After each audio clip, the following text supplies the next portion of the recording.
Sometimes challenges may come from outside, other times it's within. How then do you address either of them? Well, today we will be delving deep into understanding challenges that are internal and those that are external, and how then do we tackle them?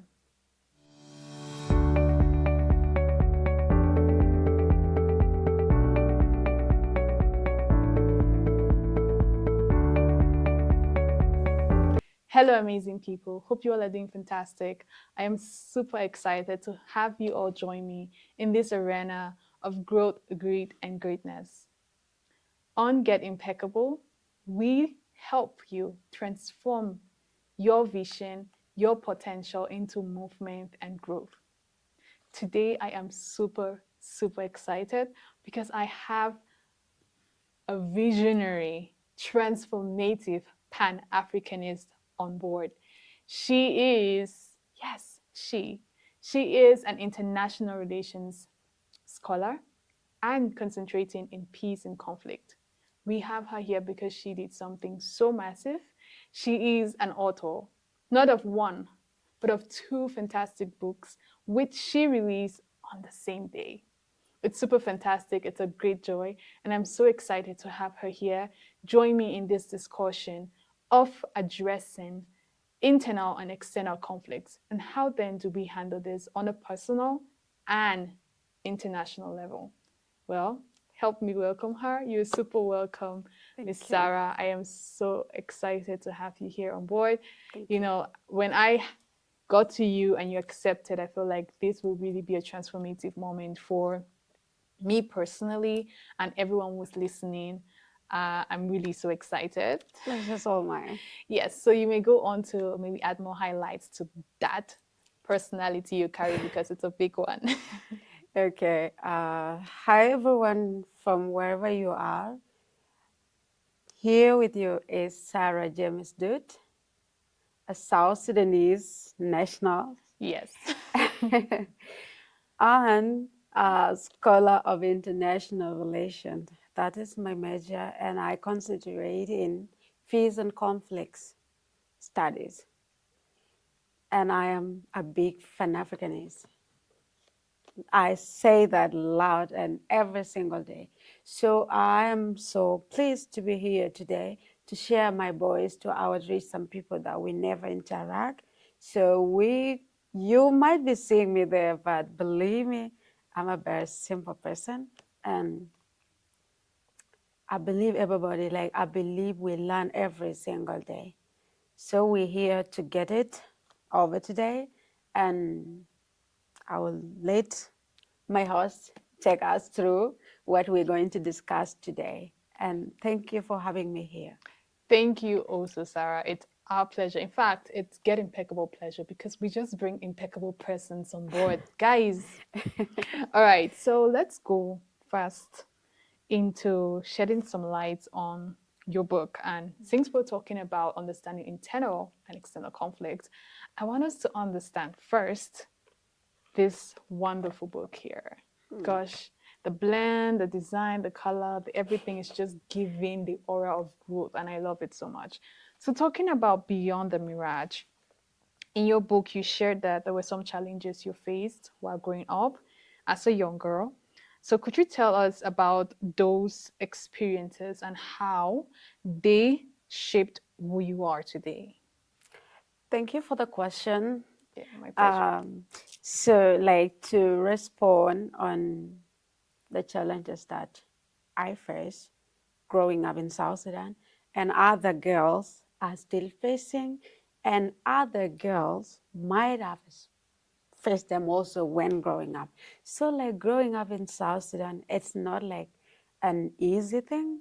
So, you might encounter so many challenges: instability, economic crisis, and political insecurity or instability itself.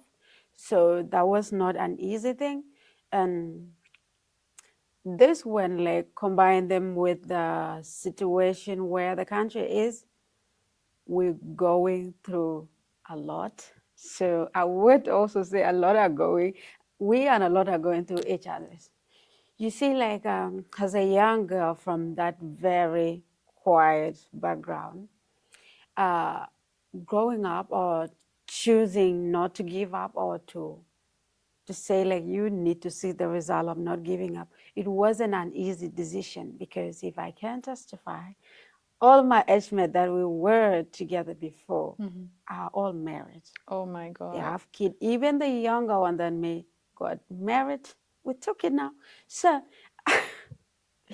but don't think I'm too old. I'm just turning 24 next month. Yeah. So the thing is, situation, sometimes if you're not patient enough, it can force you to do something that you Yeah. don't want to do. Mm-hmm. And this is what's happening every single day in South Sudan. Poor girl child. Mm-hmm. It's not easy. Yeah. Limit opportunities for a girl child. Sometimes, if somewhere where people are not yet very civilized, Mm-hmm. they believe taking a girl child to school is spoiling her. Oh my. Yeah, so for you like to overcome all these obstacles, it's not easy. Wow. And that situation, I didn't say it has just an obstacle. So it also has a stepping stone. I Mm-hmm. say, let me keep going. Yes. And what kept me to where I am today exactly, it was like a promise I made with my dad. Okay. My dad Wow. was my best friend Wow. before Wow. he passed away. And that's why I dedicate this book to him actually, Beyond the Mirage. Lovely. Yeah, so he knew I was going to be a great woman. Yes. He supported me. He loved me. Lovely. And that will give me confidence. And the day I lost him, that confidence was ripped away. I started to So. struggle. I started like to be on my own self, trying to work 3 jobs a day in order to be able to pay my school fees. Start paying myself when I was in P3. Yeah, so it wasn't easy. So like I have to just say like my dad knew who I was gonna be. And I know who I wanna be. Yes. So why do I want to lose it? Why Exactly. won't I keep going? Why wouldn't you So keep that was going? the slow boys. But then like it's get to the point where the external interference Mm-hmm. were taking much More. more than internal one. Yeah. So you see, like I suffered, and just why is that I wouldn't say it was a bad journey. Mm-hmm. It was great. That's why I met you now. Yeah. It was great. That's why people here are watching me, or they will be watching me. Yeah. If it was bad, we wouldn't be here today Exactly, in Sarah. USIU. So I'm forever grateful, and I always tell people, and even when you look at every page in Beyond the Mirage, you will see how I say small, like celebrate every small win. Mm-hmm. It does not have to be big for you to celebrate it. It's whatever thing. Even see, like even passing exam with a good grade is something that to be proud of. Exactly. Waking up alive, it's something to be proud of. So this is the only small highlight that I could give. And I love that so much. I mean, thinking about it that in a society where most of the time the men are against the women, and I'm even telling sometimes the you, women again are against themselves to let the women grow. And then having a dad who is really unique to support his daughter. I'm telling you, It's really fantastic. I think yeah, it gives that wonderful contrast to show you how much maybe just an individual plays a very fundamental role in your life. yeah. Because, sometimes people will want the whole world to be in support of them, the entire But that community is to be in not support of the them thing. before they ever get to try or ever get to move forward. And that's why when I open this book right now, I'm saying for many years, I viewed life as a contest. a relentless race to accumulate wins, a constant chase for achievement, each one to be devoured as if it were the last piece of substance in the competitive banquet. I love this so much because now you now come, but gradually the relentless pursuit lost its luster, replaced by a growing awareness that life is not a scoreboard, but to be filled with points, Yes. but a delicate, unfolding journey meant to be savored. I love this. Thank I you. really do love this because Thank you. indeed life is a journey It and we is. need to really It's forget never a about the game to contest. gamble with. Exactly. You It's not just have to be about the consistent. contest, because that's one thing I've realized. And what aspect of thinking about you as a young girl from South Sudan, Mhm. a very vibrant and influential person right now, what are the expectations to society? Maybe just two expectations the society in South Sudan has of a lady that tends to put this lady in a rather draining competitive spirit that doesn't make them savor their journey of womanhood. So one thing is marriage. Okay. Yeah, so when your mate are married and you're not, you will not have peace. Likewise to me, but my peace is always within. Since I start to write about this book, I block external interfering with my Exactly. peace of mind. Yes. Yeah, so when you look at that, when this lady got married with maybe 100 car, 200, 150, people will be saying, you see, even that girl, she's better. And this one, she's just spoiled one. That's why nobody want to marry her. They put you in a competition where even like you see, you will not be happy when your mate are prospering in life. And the number of cows do matter as well. I'm telling you. And one big thing, we are always right, Oh. which is that thing, it kills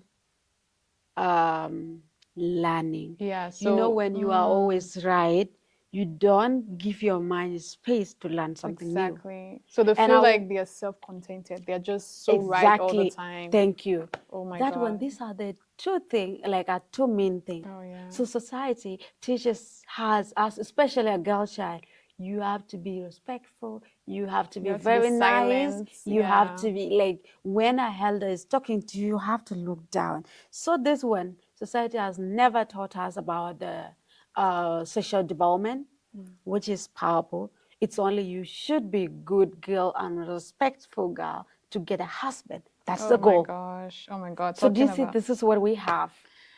I really, really detest when they come, when I say they, I mean society or Yes. people out there try to picture or paint girls' images for men.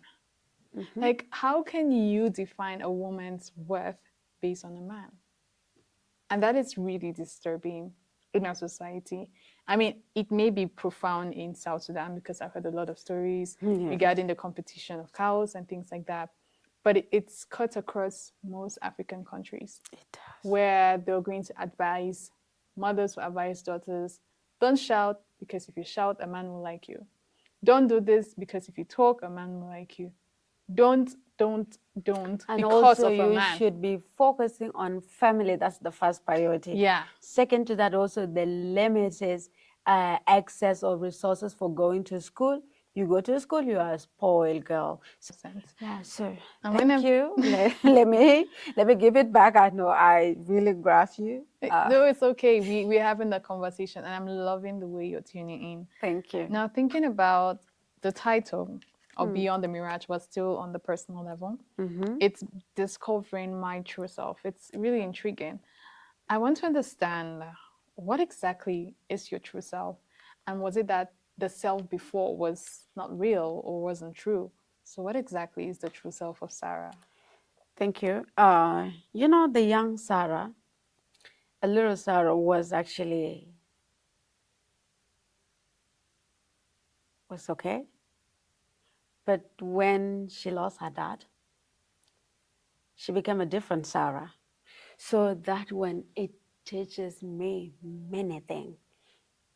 Yeah, that was not my original self. That was not me. The inner one, the inner Sarah wasn't there. I was there physically, but emotionally, I was a different person. You could drive me at that very time. I just only listen to people. I don't have objection. Mm. Yes.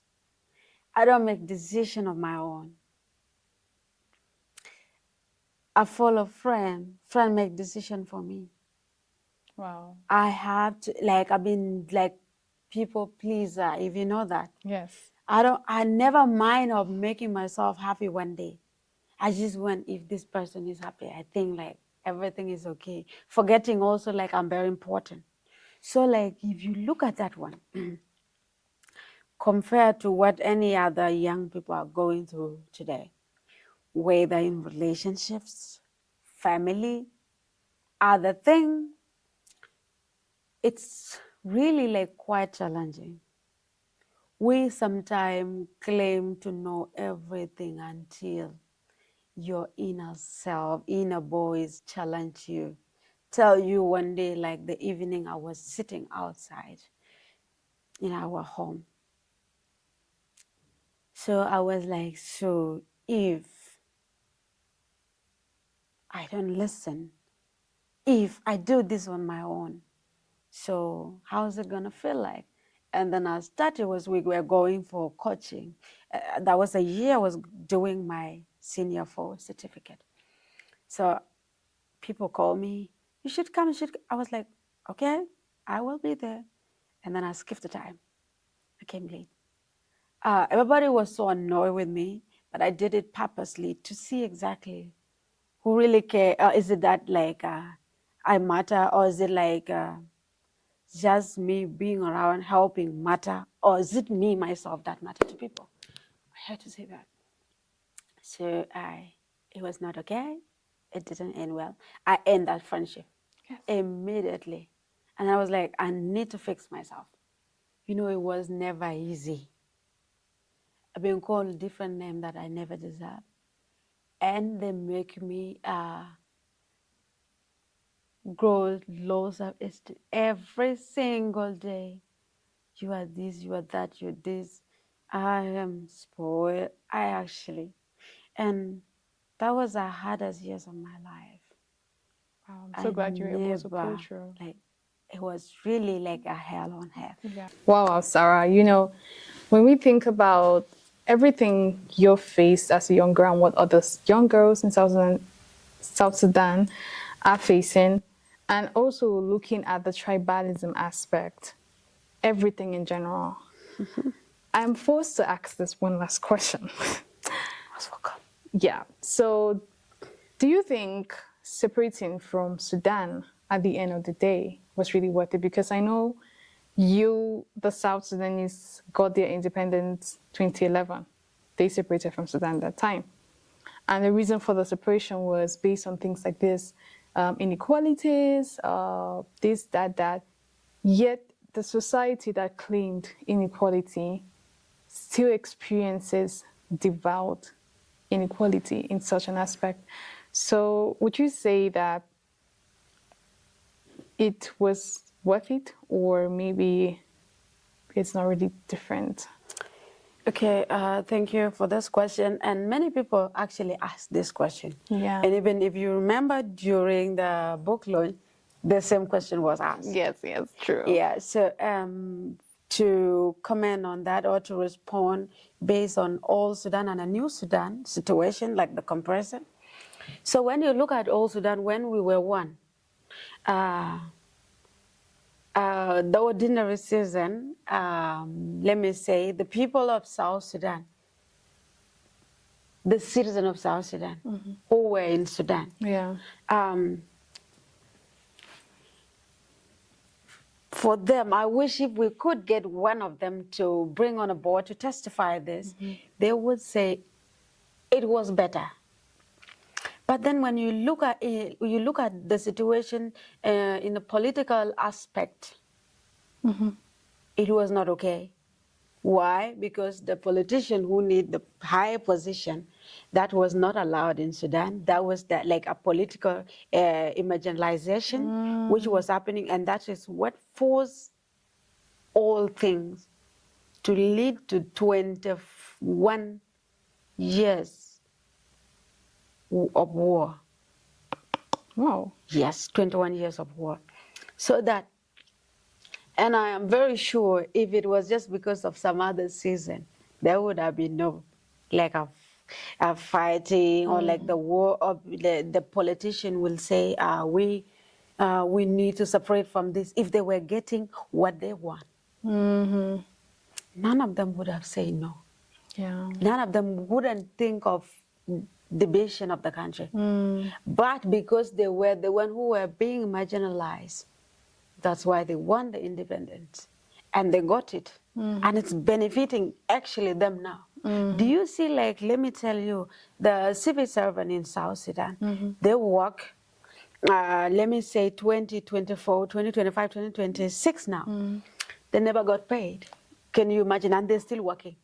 They say there's no salary, no money in bank. You have your own money like this, but you cannot withdraw them in South Sudan in the bank. What? So when you look at the situation, I don't see how it's better off to the citizen of South Sudan. Because in Sudan, if you work in someone's house, whether you work as a cleaner, you work as a chef cooking for them, you work as, you go work in an agriculture farm, and then go work in something we call Kamin, brick farm, and then you work at the industrial industries. You work there, you get your money on time. Within that, if it is 30 days, Yom Teleti, that is the 30 day of month. Your money is given to you. In your hands. In your hand. I would gladly say it did not add up for us, the ordinary citizen of South Sudan. I would say we're not getting the privilege. And when you talk about this, they will say, we fought for this country. I would not fight for it. Our mothers were cooking for them. Our fathers who did not carry gun, they were the one cultivating. They will come and take your food from your home. They take it to the soldiers come. They eat that food. They don't take permission from you. They'll come and collect your boy child to go to the war. They will not take permission from you. How do we need to fight for this country? There are women who were fighting. They call Katiba Banat. They were there. They were women. How does these people want us to fight for the country? So when you look at it, and when I look at it personally, I feel like something is not right. And this something which is not right, one voice cannot say it. Because people feel intimidated, people feel fear. When you say the truth, you'll be targeted. You'll be looked after for, you'll be called. So like you don't have to complain. You complain, you are like a rebel. Should people say the fact? So when I look at all the scenario, the situation in South Sudan, I don't see the benefit of independence. Yeah. You know, Abraham Lincoln, the ex-president of United States, he said the government is the government of people to people. So government is not a government of itself. It's formed by people. And without citizens, there's no government. There's no government. Whom are you ruling? And in any democratic country, they believe you elected that person to come and be making choice for you. What about us? We don't even have voice. And they say the power is with us. And the youth are being mobilized against each other's. You are youth, you belong to different tribe. I don't like you. Instead of us having common ground as youth, what's your interest? What's my interest? What do you want to solve in this country? What do I want to solve? We come together, we do something. Even if it's small, start small always Yeah. to go big. You don't start big. They say Rome was built piece by piece. And I believe South Sudan can be built the same way. So I use my boys to challenge the difficulty that Yeah. we are facing. And that is the birth of Seed of Unity ending tribalism in South Sudan. Perfect. Thank you. Thank you to Sarah. I feel the passion, you know. I feel how you speak with so much passion about the change you hope for in South Sudan. And I honestly hope that South Sudan will be built as Rome, piece by piece, the I believe. unity and all of that. So it's really amazing. And I would want you, as a special guest today, to give one last, like a few words, parting words to any young person, any girl, any boy, any South Sudanese, any Sudanese, any Kenyan, Indian, whoever is listening to this right now, this listening to you right now, any African, tell us just a few words. Okay, let me now get back to my state of mind. So, my last word for young people out there, to South Sudanese out there, to any other African, South, North, and West, Central, I want to tell you, even if you're pretending that there is no travel in Cameroon, there is. There is. If I pretend there's no travel in Kenya, there is. If I pretend does not exist in South Africa, in West Africa, other part, on Tanzania, Uganda, it exists that we could quote some specific thing. So what I want us to do, or what I want you to do, what I want me to do, is that as a youth, what you can do is use your voice. Very correctly use it. You don't use it insulting people. You don't use it intimidating others people, but use it for change. You use it for a solution. You don't just misuse it, you use it to show people a way. If you think there is a way, show us.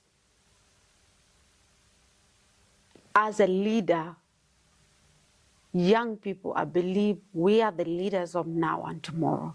I don't believe that we are the leaders of tomorrow. Our kids even are coming already.